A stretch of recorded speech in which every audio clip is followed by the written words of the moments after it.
Alright, so this is my install of the Titan RV fan controller that's way overpriced, but it comes with a variable speed fan, which was kind of what I wanted, the ability to turn it on and off by a controller from the inside. I've got a Wolfpack toy hauler. It's just a pull behind, it's not a fifth wheel. So what I did was my wife didn't want to see the controller anywhere. So what I did was I took this cabinet up here and I just mounted it so I can see what's going on. It comes with 3M double-sided tape. So that's what I put it on. And then I had to drill a hole through my cabinet, just right there. What I used was this 1/2 inch right here. I used that. This, however, still wasn't quite big enough. I had to kind of drill to the side a little bit to kind of make it a slightly oval shape in order for the connector to fit through. So it wasn't a big deal. So that's right there. I was able to put all the wires through. Fished one down. There's an auto mode where it'll automatically do it. Right now, this wire I'll run to the outside in a second. It's the thermal sensor. So right now we'll just put it on manual and we'll turn it all the way up. And let's go take a look.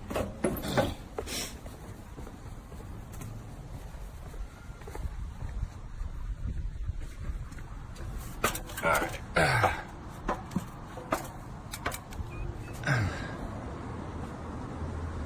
All right, so what I did, let me move this rag out of the way. So this is still hanging and I'm just gonna Gorilla tape it up. So here's the fan. This pushes quite a bit of air. Now this is actually the second fan. The first fan, I plugged it in, it worked. I stuck it up here. I didn't mount it. I just kind of put it up here and it kept my fridge cold because my fridge has been super warm.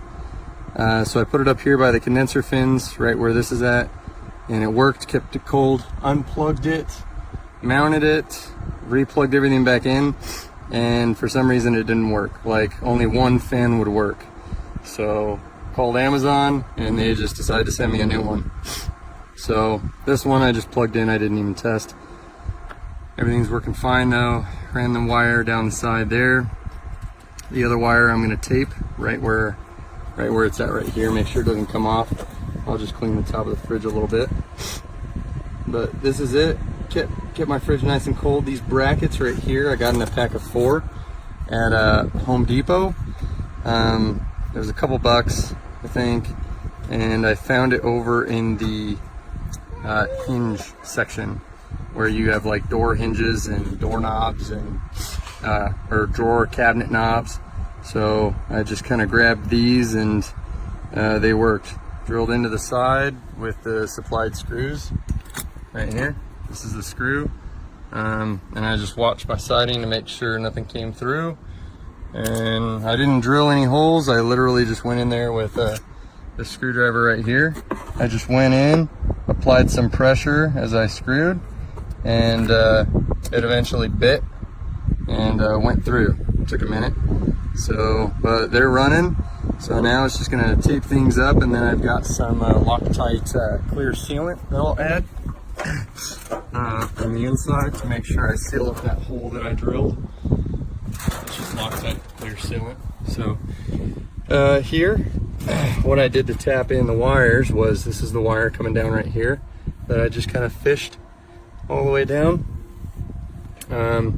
So right here, you've got your box, and you've got your ground wire here and your 12 volt. I mean, it tells you ground and 12 volt. So what you do, your black is your negative and your red is your positive, just like a car battery. So what I did was, now this, when I pulled it off from the factory, it actually just pulled out. They didn't crimp the one that came from the factory. They didn't actually crimp it. So I had to go buy a new one and put the wires in and crimped it down. But literally all I did was, there's a hole in the middle, and I literally just bent the wire at a 90, stuck it in the hole, and then slid that wire back on, so it just kind of pinched it.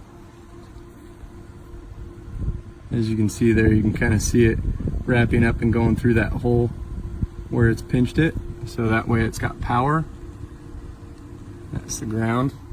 So, and that's how I wired it in. So the wiring was pretty simple, nothing hard. The first one, I played with the wires and jiggled it, thinking maybe there's a short, maybe I could fix it, and just only one fan would work. So I don't know, stumped. But this second one seems to be working, so I'm going to test it, make sure everything works good, and I'll write a review and hopefully post this video as well. But again, I put it up there and my fridge is frosty cold.